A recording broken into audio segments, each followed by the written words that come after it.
தமிழில் முதல் பக்தி சேனல் சாய் டிவி.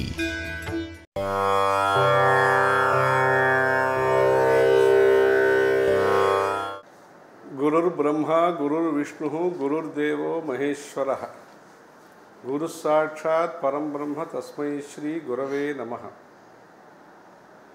அன்பே சிவம், அறியும் சிவனும் ஒன்றே, ஆலயம் தொழுவது சாலவும் நன்று. இந்த 3 வார்த்தைகளையும் நாம் கேட்டிருக்கிறோம். இந்த அன்பே சிவம் என்பதற்கு உதாரணமாகவும் சிவபக்தியையும் விஷ்ணு பக்தியையும் ஒரு சேர வளர்த்தவராகவும் ஆலயம் தொழுவது சாலவும் நன்று என்பதை வாழ்க்கையிலே நடத்தி காட்டியவரும் ஆகிய நம்முடைய காஞ்சி பெரியவரை பற்றிய வாழ்க்கை வரலாற்றை மக்களுக்கு, பக்தர்களுக்கு, அன்பர்களுக்கு தெரிவிக்கும் விதமாக இந்த நிகழ்ச்சியை ஏற்பாடு செய்திருக்கிறார்கள்.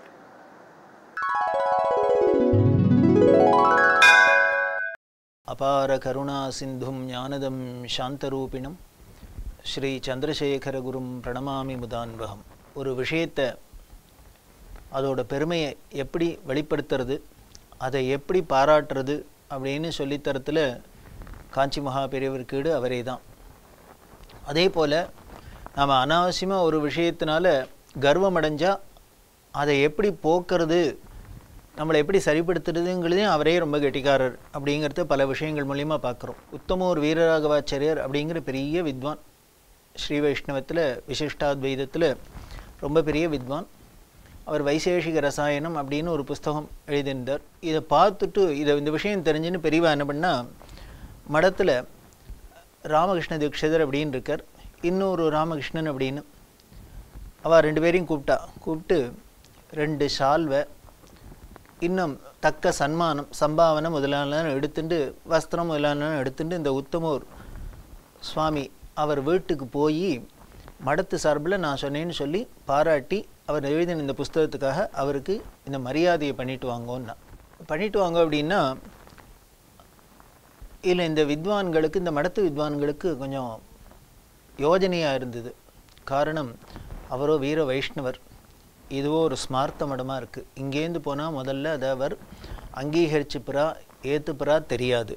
ஏன்னா சம்பிரதாயத்தில் ரொம்ப கொள்கை பிடிப்போடு இருக்கிறதுனால இது கூடாது அப்படின்னு அவள் ரிஜெக்ட் பண்ணலாம். மெனக்கெட்டு ஒரு ஜெகத்குரு பீடத்துலேருந்து, ஆச்சாரிய பீடத்துலேருந்து ஒரு விஷயத்தை ஒருத்தர் கொண்டு போய் ஒரு சன்மானத்தை கொடுத்து அவள் வாங்கிக்க மாட்டேன் அப்படின்னா அது ஒரு அவமானமாக மாதிரி தானே இருக்கும், ஒரு அவமரியாதை மாதிரி இருக்கும். அது தேவையா, நம்மளே போய் இப்படி பண்ணிக்கணுமா அப்படின்னு இவாளுக்கு ஒரு யோஜனை. அதுக்கு மேலே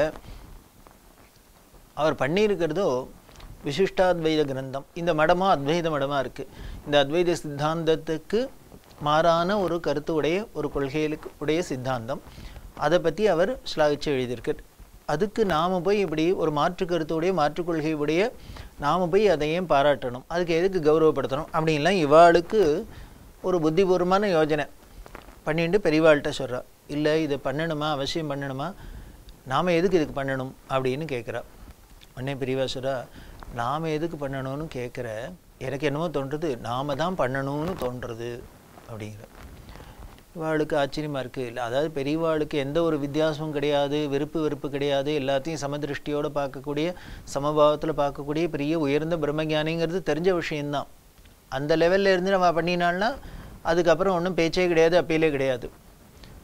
ஒரு சாதாரண லெவலில் இருந்து பார்க்குறதே இது சரியா தப்பாங்கிற ஒரு நமக்கு ஒரு எண்ணம் வரதே. ஏன் பண்ணணும் அப்படின்னா பெரியவாக்கு சொல்கிறா, நாம் தான் பண்ணணும். அதாவது ஏன் அப்படி நாம் தான் பண்ணணும்னு சொல்கிறேன்னா, ஏதோ சுதந்திர நாடாக இருக்குது, இது ஆட்சியோ ஜனநாயகம் குடியாட்சி அப்படிங்கிறோம். பூர்வ காலங்கள்லாம் ராஜாக்கள் ஆட்சி பண்ணியிருந்தா.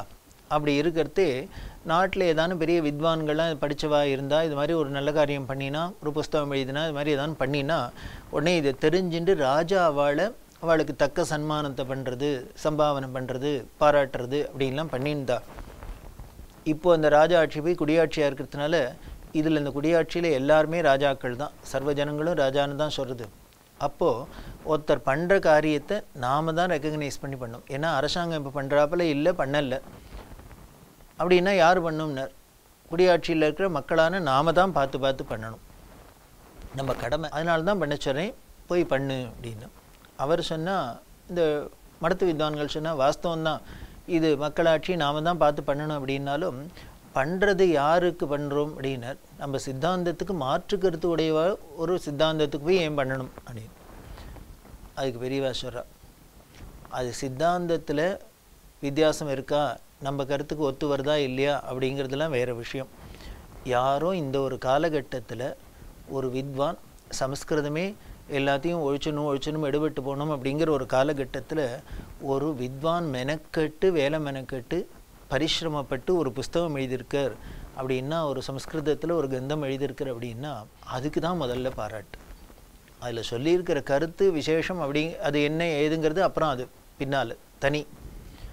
ஆனால் இப்போ ஒரு சமஸ்கிருதத்தில் ஒரு புஸ்தகம் எழுதியிருக்கார் அப்படின்னாலே அதை முதல்ல பாராட்டணுங்கிறது தான் முதல் பாயிண்ட்டு. அதனால் ஒரு வித்வான் இப்படி பரிசிரமப்பட்டு பண்ணியிருக்கிறதே அதை பாராட்ட வேண்டியது நம்மளோட கடமை. சித்தாந்த ரீதியில் நமக்குள்ள வித்தியாசம் இருக்கலாம், ஆனால் நடந்திருக்கிற காரியம் ஒரு நல்ல காரியம் பண்ணியிருக்கு, அதுக்கு ஒருத்தர் சிரமப்பட்டிருக்கு. அதை யார் 2 பேர் ரெக்கக்னைஸ் பண்ணி அவளுக்கு ஒரு மரியாதை பண்ணுறதே தான் அவளுக்கு ஒரு உற்சாகம் வரும்.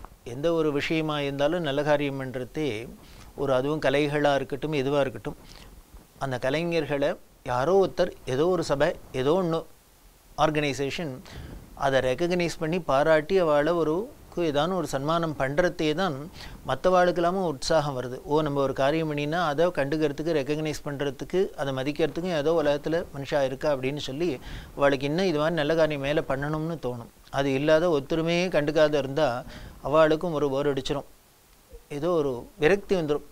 நம்ம என்ன பண்ணினாலும் உலகம் கண்டுக்கல, யாருக்கும் இன்னும் அதனால் தெரியல, அதோட வேல்யூ தெரியல, நம்ம எதுக்கு தனியாக பண்ணணும் அப்படின்னு தோணலாம். அப்படி இருக்கக்கூடாது. அதனால் நல்ல காரியங்களை ஊக்குவிக்க எந்த ஒரு வித்தியாசம் பார்க்காத, கொள்கை வித்தியாசம் பார்க்காத, இவனா அவனா நம்ம கட்சியா எதிர்கட்சியா இப்படி இல்லை எதுவும் பார்க்காத நடக்கிற காரியம், இது மாதிரி ஒரு பெரிய காரியம் நடந்திருக்கு, ஒரு விசேஷமான காரியம் நடந்திருக்குன்னா அதை உடனே ரெக்கக்னைஸ் பண்ணும் அப்படிங்கிறது தான் பெரியவாளோட மனோபாவம். அதனால் நாம தான்ப்பா பண்ணணும் அப்படின்னு சொல்லி பண்ணச்சரா. எடுத்துன்னு போ அப்படின்னு சொன்னால் எடுத்துன்னு போய் அவர்கிட்ட போனால் நிஜமாகவே அந்த வித்வான் ஆச்சரியப்பட்டு நெகிழ்ந்தார். இப்படி பண்ணியிருக்கு, ஆனால் இப்படி பண்ணியிருக்கிறத ஒரு அத்வைத மடத்துலேருந்து ரெக்கக்னைஸ் பண்ணி இப்படி ஒரு சம்பாவனை பண்ணி இப்படி ஒரு மரியாதை பண்ணுறான்னா நிஜமாகவே அவளோட பெருந்தன்மையை காமிக்கிறது. இது அவளுக்கு எந்த ஒரு வித்தியாசமும் இல்லாத, பாரபட்சமும் இல்லாத, ராகத்வேஷம் இல்லாத நிர்மலமான ஒரு ஞானியாக இருக்காருங்கிறது தெரியுது அப்படின்னு சொல்லி அவர் ரொம்ப சந்தோஷப்பட்டு அதை ஏற்றுண்டார். இது எடுத்துன்னு போனவாளுக்கெல்லாம் ஆச்சரியமாக இருந்தது. இவர் இவ்வளவு சந்தோஷத்தோடு இவ்வளவு அதை ரெக்கக்னைஸ் பண்ணி அவர் அக்செப்ட் பண்ணிப்பார்னு எல்லாருக்கும் தெரியல. இவாளுக்கு ஒரு சந்தேகம் இருந்தது, ஆனால் அப்படி இல்லை. பெரியவா நினச்சது தான், அது நினச்சது சரிங்கிறாப்புல அவர் அதை ஏற்றுன்னு சந்தோஷப்பட்டார். அதே மாதிரி இன்னொரு ஊருக்கு போயிருக்கா. அந்த ஊர்லேயும் ஒரு மாதிரி ஒரு விசிஷ்டாத்வைதத்தில் பெரிய பண்டிதர், அவரை பார்க்கணும்னு பெரியவா ஆசைப்பட்டா. மடத்துலேருந்து ஆள்கிட்ட சொல்லி அனுப்புகிறா, ஒரு தன்னோட சிஷ்யாவில் ஒருத்தர் அனுப்பிச்சு, அவர் என்னை பாப்பரா கேளு, பார்க்கணும்னு ஆசையாக இருக்குது, அவரோட கொஞ்சம் பேசணும்னு அப்படின்னு.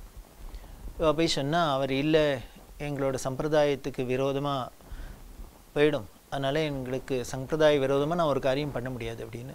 அதாவது இந்த விசிஷ்டாத்வைதத்தில் என்ன அப்படின்னா, ஒரு பூணல் இல்லாத சிகை இல்லாத ஒரு அத்வைத சன்னியாசியை பரமஹம்சாள் அப்படின்னு சொல்லக்கூடிய அத்வைத சன்னியாசிகளை பார்த்தா அவளுக்கு கட்டின துணியோடு ஸ்நானம் பண்ணும், சச்சேர ஸ்நானம் பண்ணும் அப்படின்னு எல்லாம் ஒரு நியமெல்லாம் வச்சுருக்கு. அந்த கொள்கையில் அவர் பிடிப்போடு இருக்கிறதுனால வர முடியல, வரல அப்படின்னு. ஆனால் சொல்லி அனுப்பிச்சிருக்கிறதோ பெரியவா, ஒரு ஜெகத்குரு பீடத்துலேருந்து ஒரு ஆச்சாரிய பீடத்துலேருந்து ஒருத்தர் சொல்லி அனுப்பிச்சிருக்கார். அவருக்கு இது ஒரு டயலமாவாக இருந்தது, தர்ம சங்கடமாக இருந்தது. உடனே அவர் சொன்னார், அங்கேருந்து பெரியவா சொல்லி அனுப்பிச்சிருக்கா, ஆனால் எனக்கோ என்னோடய கொள்கைக்கு இப்படி ஒரு வித்தியாசமாக இருக்குது, எனக்கு என்ன பண்ணுறதுன்னு தெரியல அப்படின்னு யோஜனை விட்டு அவர் சொன்னார், ஒன்று வேணால் பண்ணலாம், நான் பெரியவாளை பார்க்கணுன்னா ஒரு 3 கண்டிஷன் இருக்குது, அந்த 3 கண்டிஷனுக்கும் பெரியவா ஒத்துப்பான்னாக்க நான் பார்க்குறத பற்றி யோஜனை பண்ணுறேன் அப்படின்னு. அது போய் பெரியவாள்கிட்ட கேட்டுன்னு வாங்கன்னு. பெரியவாள்கிட்ட கேட்குறா. இந்த போய் இதை கேட்க சொல்ல போனவருக்கு ரோசமாக போயிடுது. என்ன அப்படின்னா, பெரியவாளை பார்க்குறதுக்கு ஒருத்தர் கண்டிஷன் போடுறார் வரேன் அப்படின்னு. அதுவும் ஒன்றும் இல்லை, 3 கண்டிஷன் போடுறாரு. பெரியவா தரிசனம் கிடைக்காதா ஒரு க்ஷணம் கிடைக்காதான்னு ஜனங்கள் உலகமே ஏங்கின்னு இருக்கிற ஒரு மகான்கிட்ட அவரை பார்க்கணும்னா 3 கண்டிஷனுக்கு ஒத்துனா நான் வந்து பார்க்குறேன்னு ஒருத்தர் சொல்கிறார் அப்படின்னா எப்படி இருக்கும்? அதனால் இது இவருக்கு ரோசமாக இருந்தது, கேட்டுன்னு இருக்குது. அவர் வந்து பெரியவாள்கிட்ட சொன்னார்.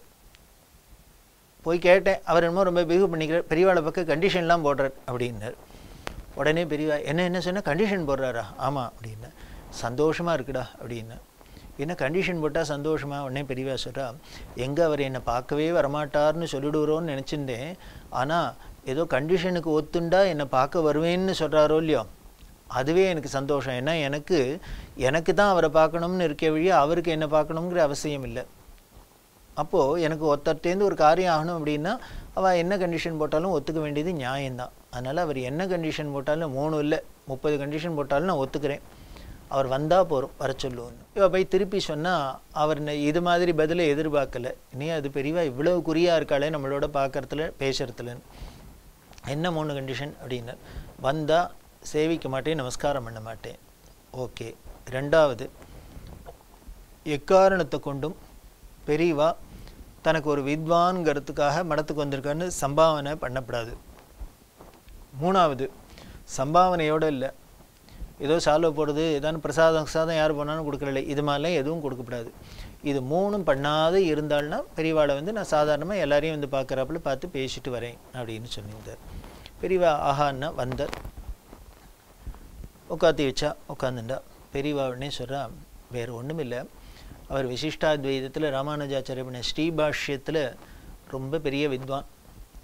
அதனால் இந்த ஸ்ரீபாஷ்யத்தில் இருக்கிற விஷயங்கள்லாம் உங்கள்கிட்டேருந்து கேட்டு நான் கேட்கணுன்னு ஆசைப்பட்டேன், அதுக்காக தான் உங்களை வர சொன்னேன் அப்படின்ட்டு ஸ்ரீபாஷ்யத்துலேருந்து விஷயங்கள்லாம் சொல்லுங்கோ அப்படின்னா.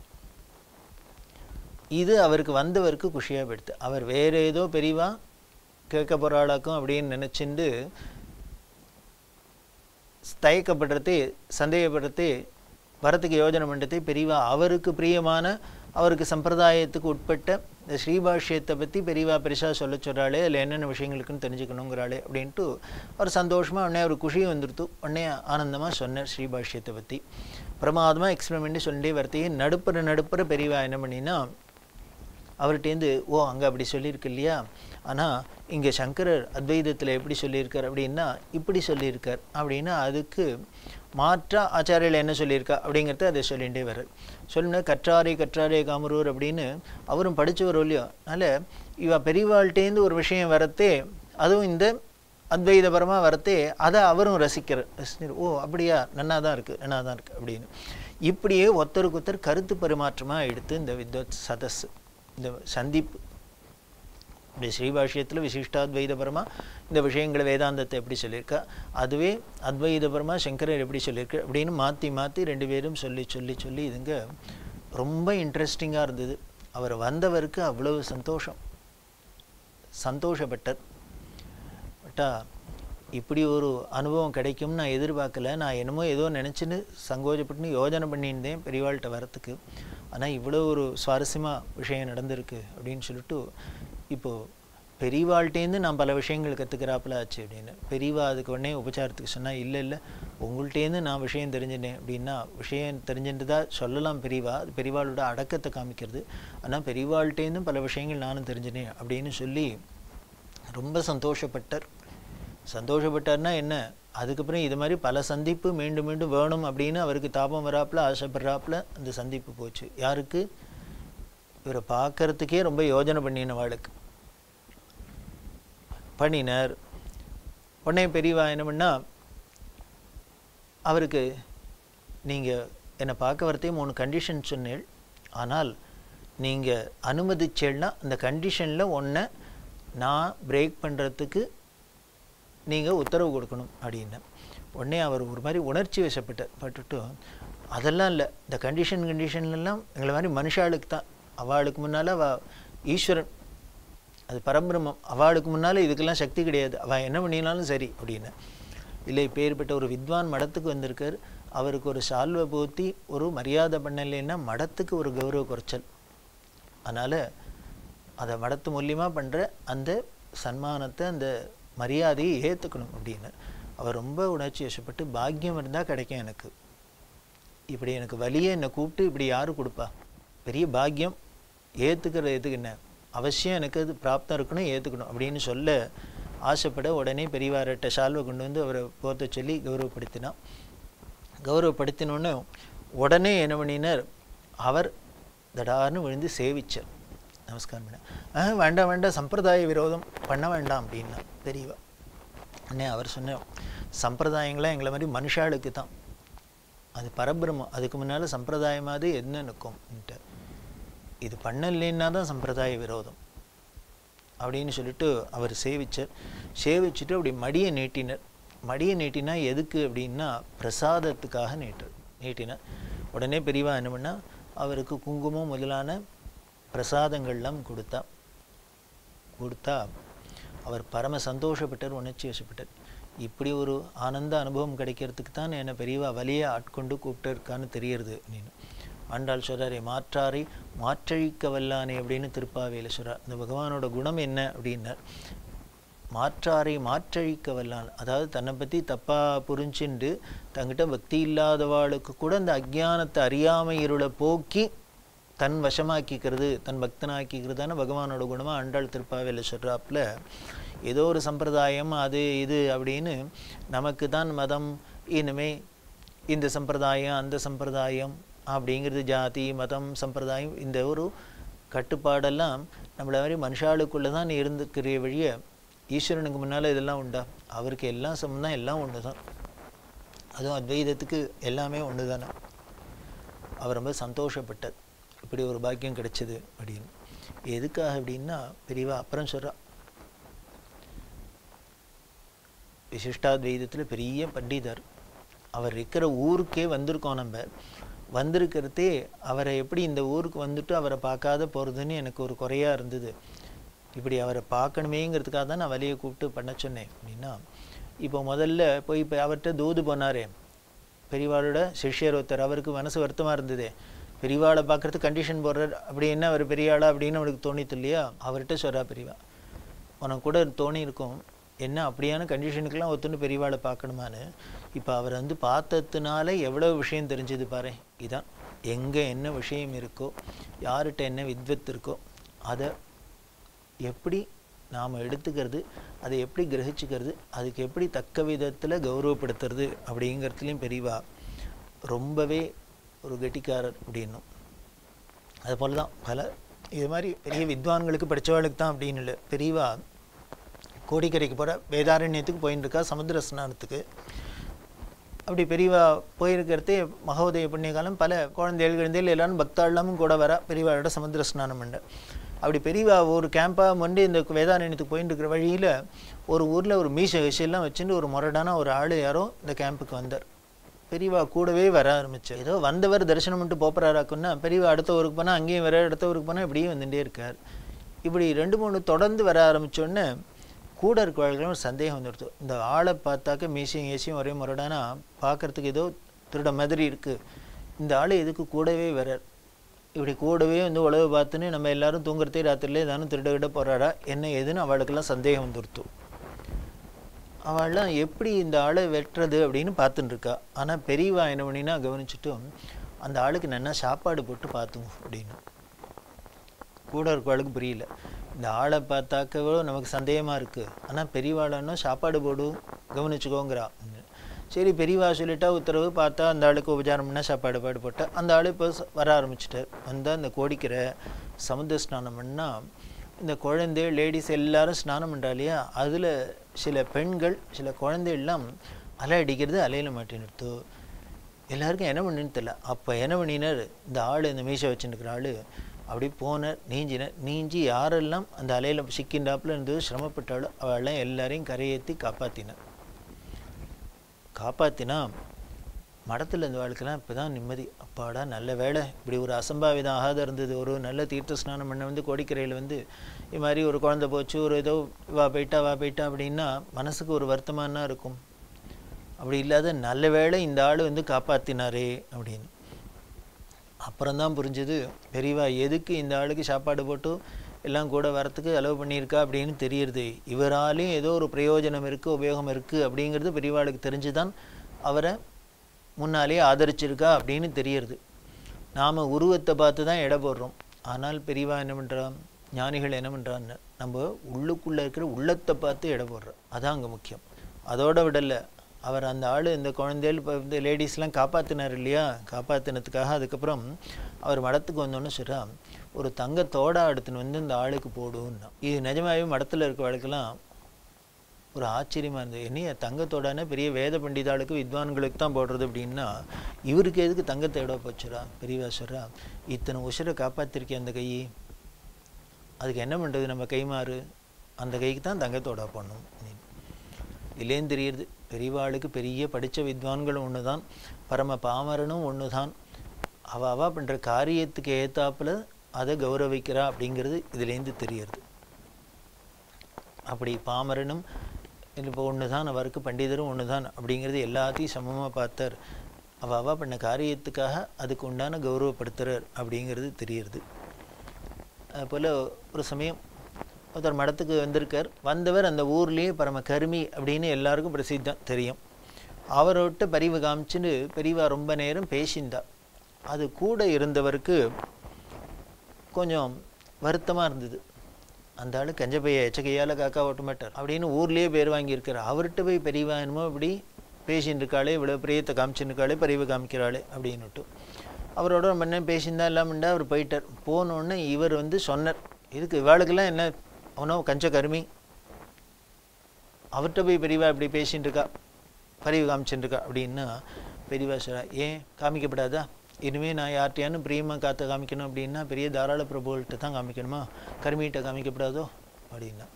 அப்புறம் சொல்கிறா, வாஸ்தவம் தான், அவன் எச்சகையால் காக்கா வீட்டில் கருமி தான், வச்சுக்கோ, இருக்கட்டுமே, இருந்தால் என்ன, ஆனால் அவன் யாருக்கும் கெடுதல் நினைக்கலையே அப்படின்னா. அவரோட காசு பணத்தில் அவர்கிட்ட இருக்கிறதுல பொத்தி பற்றி வச்சுன்னு கருமையாக இருக்கார் அப்படின்னு வாஸ்தவம் இருக்கார். அது ஒரு தோஷந்தான். நம்மள்கிட்ட இருக்கிற திரவியங்களை அடுத்தவாளோட ஷேர் பண்ணிக்கணும் அப்படின்னு சாஸ்திர சம்மதம். அவர் அது பண்ணலை, வாஸ்தவம் ஒத்துக்கிறேன். அது ஒன்றும் அவர்கிட்ட இருக்கிற குறை. ஆனால் மற்ற நிறைய பார்த்தையோன்னா, அவர் கருமையாக இருந்தாலும் அடுத்தவா காசுக்கு ஆசைப்படலை, பொய் சொல்லலை, திருடலை, அவர் யாருக்கும் கெடுதல் நினைக்கல. இதுக்கு மேலே அவர் பேசுகிறதே உண்மையே தான் பேசுகிறார். அவருக்கு ஒளிவு மறைவு வச்சுட்டு இனிமேல் ஜோடித்து பேச தெரில, உள்ளதை உள்ளபடி பட்டுன்னு பேசுகிறார், உண்மையை தான் பேசுகிறார். அதுக்கு மேலே திருக்கால சந்தியாவந்தனம் பண்ணுறார், ஒரு ஆகார நியமத்தோடு இருக்க. இப்படியெல்லாம் பல விஷயங்கள் இருக்கே அவர்கிட்டன்னா, இதுக்காக நான் பேசப்படாதோ அவர்கிட்ட அப்படின்னு. இது நிஜமாவே சொன்னவாளுக்கு ரொம்ப சங்கோஜமாக இருந்தது. பெரியவாளோட பார்வை எப்படி இருக்கு பாரு. நாம் அவர்கிட்ட இத்தனை நல்ல குணம் இருக்குது, அவர் அடுத்தவா காசுக்கு ஆசைப்படலை, எங்கேயும் போய் திருடலை, பொய் சொல்லலை, ஒன்றும் இல்லை. அவர்கிட்ட இருக்கிறத அவர் பத்திரமா வச்சுருக்கார், ஜாக்கிரதையாக வச்சுருக்கார், அவ்வளவுதான். இதுக்கு மேலே திருக்கால சந்தியாவந்தனம் பண்ணுற என்னமோ அவர் ஒரு ஆகார நியமத்தோட சதாச்சாரத்தோட சௌக்கியமாக இருந்துட்டுருக்காருன்னு தெரியுது. இத்தனை நல்ல குணம் இருக்குது நமக்கு தெரியல. ஆனால் அவர்கிட்ட இதுக்கு மேலே ஒரே ஒரு கஞ்சனாக இருக்கார், கருமையாக இருக்காருங்கிறது மட்டும்தான் நமக்கு தெரியுது. அதை வச்சுன்னு அவரை ஒதுக்குறோம். ஆனால் பெரியவா என்ன பண்ணார், அதை ஒதுக்கிட்டும் அந்த குறையை ஒதுக்கிட்டும் இருக்கிற நிறையெல்லாம் எடுத்துட்டு அதனால தான் இவ்வளவு பரிவு காமிச்சு அவரோட பேசிட்டு இருக்கான்னு தெரியுது. இதுதான் நம்மளோட பார்வைக்கும் ஞானிகளோட பார்வைக்கும் உள்ள வித்தியாசம். இது என்னதான் கேட்டால் கூட நமக்கு எப்போ நம்மளோட குணம் சுபாவம் எப்படி இருக்குன்னு, யாரை பார்த்தாலும் அவள்கிட்ட இருக்கிற குறை தான் நமக்கு பெருசாக தெரியுது, வெளியே நிறைய பெருசாக தெரிய மாட்டேங்குது. ஆனால் பெரியவாளுக்கு யாரை பார்த்தாலும் அவள்கிட்ட எத்தனை ஒரு பெரிய குறை இருந்தாலும் அது பெருசாக தெரியல. அவள்கிட்ட இருக்கிற சின்ன ஒரு கடுகளவு நிறைய இருந்ததுன்னா அதைத்தான் தெரியுது. அது மூலியமாக என்ன பண்ணுறாங்க, அந்த நிறைவை பார்த்து பார்த்து பார்த்து அதை பெருசு பண்ணி நம்மளோட குறையெல்லாம் நம்மளறியாத போக்கி நமக்கு ஒரு நிறைவு ஏற்பட முடியுமா பண்ணிடுவா. அப்படி பண்ணினா அப்படிங்கிறதுக்கு இந்த கருமியோட வாழ்க்கையே ஒரு சாட்சி. இப்படி ஒரு கஞ்சத்தனமாக இருந்துன்னு ஊர்லேயே கருமின்னு பேர் வாங்கினவர் இப்படி பெரியவாளை பார்த்து பெரியவாள்கிட்ட பக்தி வந்து என்ன ஆச்சு அப்படின்னார். கடைசியில் அவர் கடைசி காலத்தில் தங்கிட்ட வீட்டில் இந்த பாத்திரங்கள், இன்னும் மர பீரோ முதலான எல்லா சாமான்களையும் என்ன பண்ணினார், மடத்துக்குன்னு கொடுத்து அனுப்பிச்சிட்டார். அந்த வீட்டை, அவர் இருந்த வீட்டை அந்த ஊரில் இருந்த கோவிலுக்குன்னு எழுதி வச்சுட்டார். தன்னோட சொத்து முழுக்களும் வேறு யாருக்கும் கொடுக்கல, எதுவும் பண்ணலை. அந்த ஊரில் இந்த கோவிலுக்கு எழுதி வச்சார். மீதி பாத்திரம் மண்டம் முதலான சாமான்கள்லாம் மடத்துக்கு கொடுத்துட்டு இத்தனையும் பண்ணினார். இது நிஜமாகவே ஆச்சரியம். வந்து எல்லாருக்கும் ஊருக்கே ஆச்சரியம், இவரா இப்படி பண்ணினார் அப்படின்னு. கடைசியில் இப்படி பண்ணிட்டாருன்னு ஆயுசு முழுக்கெல்லாம் கஞ்சான்னு பேர் வாங்கினவர் கடைசியில் போகிற சமயத்தில் இப்படி ஒரு பெரிய தர்மத்தை பண்ணிட்டாரே, புண்ணியத்தை பண்ணிட்டாரேன்னு. அப்போ பெரியவாசரா எல்லாரும் கஞ்சான்னு கடைசியில் பாரு ஒரு பெரிய புண்ணியாத்மாவாக புண்ணிய லோகத்துக்கு போயிட்டார் பாரு. இதுதான் ஞானிகளோட தரிசனத்தினால பெரியவாளை நாம் போய் ஆசிரியக்கிறதுனால நமக்கு ஏற்படுற ஒரு பெரிய நன்மை அப்படின்னு தெரியுது. அப்படி ஒவ்வொருத்தையும் ஒவ்வொரு இடத்துலையும் இருக்கிற நல்ல விஷயங்களை பார்த்து அதுக்கு ஏற்ற பரிவு காமிச்சு அதை ரெக்கக்னைஸ் பண்ணுறதான் பெரியவாளோட குணம் அப்படின்னு தெரியுது. அப்படி இருக்கிற அந்த பெரியவாளோட பெருமையில் இன்னும் பல விஷயங்களை தொடர்ந்து பார்க்க போகிறோம்.